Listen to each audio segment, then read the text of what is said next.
أعوذ بالله من الشيطان الرجيم. بسم الله الرحمن الرحيم.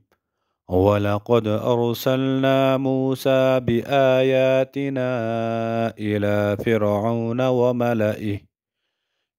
فرعون وملئه فقال إني رسول رب العالمين.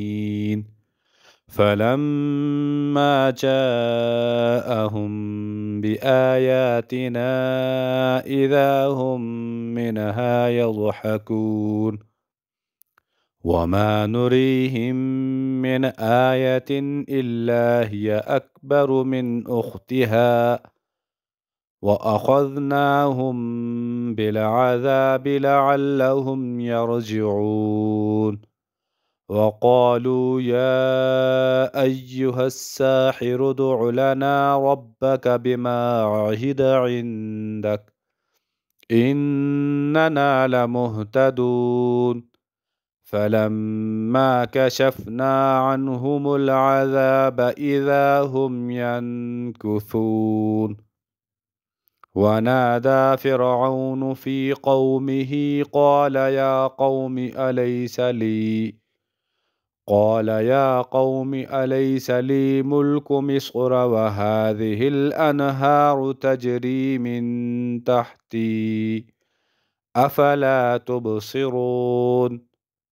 أم أنا خير من هذا الذي هو مهين ولا يكاد يبين. فلولا ألقي عليه أسورة من ذهب أو جاء معه الملائكة مقترنين. فاستخف قومه فأطاعوه إنهم كانوا قوما فاسقين. فلما آسفونا انتقمنا منهم فأغرقناهم أجمعين فجعلناهم سلفا ومثلا للآخرين. صدق الله العظيم.